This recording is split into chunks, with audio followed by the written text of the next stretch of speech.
If you deleted...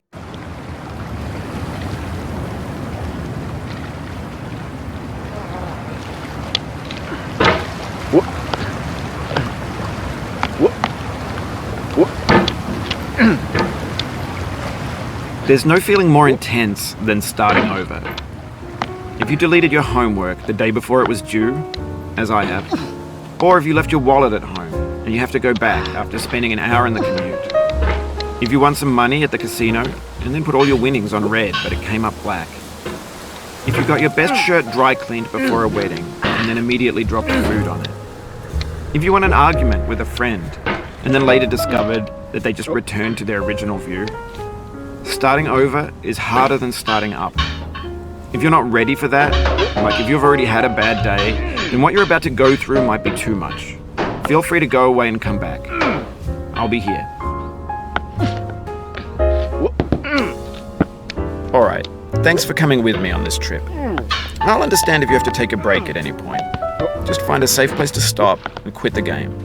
Don't worry, I'll save your progress, always, even your mistakes. This game is a homage to a free game that came out in 2002, titled Sexy Hiking. The author of that game was Jazuo, a mysterious Czech designer who was known at the time as the father of B games. And B games are rough assemblages of found objects.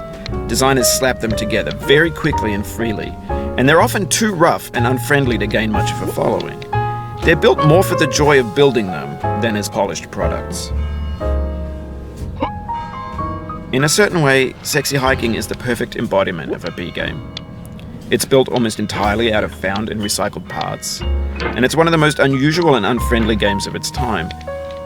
In it, your task is simply to drag yourself up a mountain with a hammer. And that act of climbing, in the digital world or in real life, has certain essential properties that give the game its flavor. No amount of forward progress is guaranteed. Some cliffs are too sheer or too slippery. And the player is constantly, unremittingly in danger of falling and losing everything. Anyway, when you start Sexy Hiking, you're standing next to this dead tree that blocks the way to the entire rest of the game.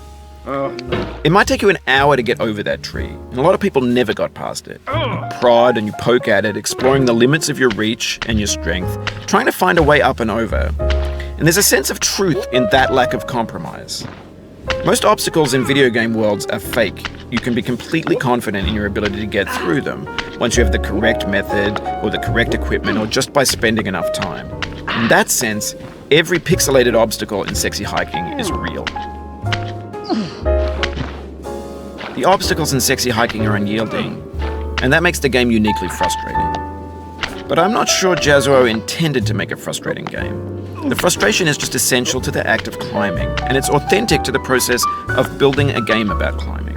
A funny thing happened to me as I was building this mountain. I'd have an idea for a new obstacle, and I'd build it, test it, and it would usually turn out to be unreasonably hard.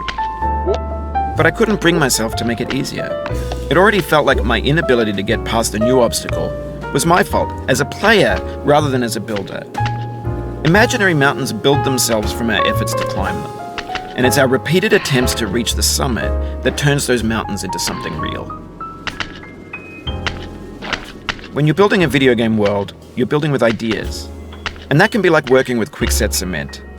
You mold your ideas into a certain shape that can be played with, and in the process of playing with them, they begin to harden and set until they're immutable, like rock. And at that point, you can't change the world. Not without breaking it into pieces and starting fresh with new ideas.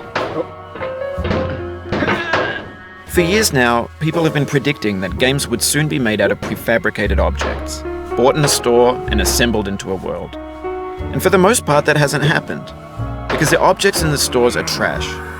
I don't mean they look bad or that they're badly made, although a lot of them are. I mean they're trash in the way that food becomes trash as soon as you put it in the sink. Things are made to be consumed and used in a certain context, and once the moment is gone, they transform into garbage. In the context of technology, those moments pass by in seconds. Over time, we've poured more and more refuse into this vast digital landfill that we call the internet. It now vastly outnumbers and outweighs the things that are fresh and